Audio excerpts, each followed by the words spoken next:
ನಮಸ್ಕಾರ ಎಲ್ರಿಗೂ.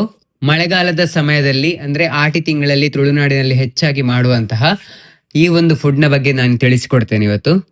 ಈ ಫುಡ್ ನ ವಿಶೇಷತೆ ಏನಂತ ಹೇಳಿದ್ರೆ ತುಂಬಾನೇ ಆರೋಗ್ಯಕರವಾದಂತಹ ಫುಡ್ ಇದು.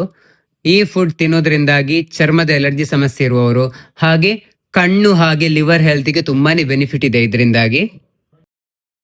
ತಗಚೆ ಸೊಪ್ಪನ್ನ ಕೊಯ್ದು ಚೆನ್ನಾಗಿ ನೀರಿನಲ್ಲಿ ತೊಳೆದು ನಂತರ ಅದನ್ನ ಸಣ್ಣದಾಗಿ ಕಟ್ ಮಾಡ್ಕೋಬೇಕು. ಒಂದು 10 ರಿಂದ 15 ಹಲಸಿನ ಬೀಜಗಳನ್ನು ಈ ರೀತಿ ಕಟ್ ಮಾಡಿ ಇಟ್ಕೋಬೇಕು. ನಂತರ ಕಟ್ ಮಾಡಿಟ್ಟಂತಹ ತಗಚೆ ಸೊಪ್ಪನ್ನ ಹಾಕಿ ಅದಕ್ಕೆ ಸ್ವಲ್ಪ ಉಪ್ಪನ್ನ ಹಾಕಿ ಚೆನ್ನಾಗಿ ಬೇಯಿಸ್ಬೇಕು. ನಂತರ ಒಂದು 15 ಬ್ಯಾಡಗಿ ಮೆಣಸು, ಒಂದು 3 ಟೀ ಸ್ಪೂನ್ ಅಷ್ಟು ಕೊತ್ತಂಬರಿ, ಅರ್ಧ ಟೀ ಸ್ಪೂನ್ ಅಷ್ಟು ಮೆಂತೆಕಾಳು, 1 ಟೀ ಸ್ಪೂನ್ ಅಷ್ಟು ಜೀರಿಗೆಯನ್ನು ತಕೊಂಡು ಚೆನ್ನಾಗಿ ಹುರಿದುಕೊಳ್ಬೇಕು.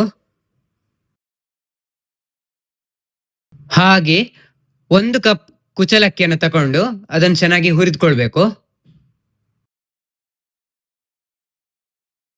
ನಂತರ ಹುರಿದದೆಲ್ಲವನ್ನ ಚೆನ್ನಾಗಿ ಪುಡಿ ಮಾಡ್ಕೋಬೇಕು.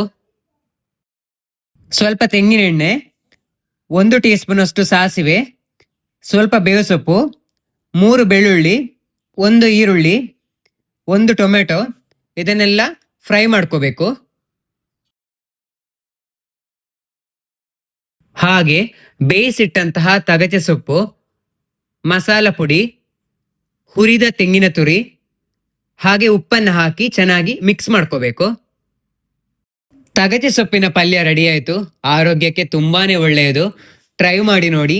ಇದೇ ತರದ ಫುಡ್ ರೆಸಿಪಿಗಳಿಗಾಗಿ call me Dhanu YouTube channel ಅನ್ನ ಸಬ್ಸ್ಕ್ರೈಬ್, ಲೈಕ್, ಶೇರ್ ಮಾಡಿ ಅಂತ ಹೇಳ್ತಾ ನೆಕ್ಸ್ಟ್ ವಿಡಿಯೋದಲ್ಲಿ ಬರ್ತೇನೆ. Thank you.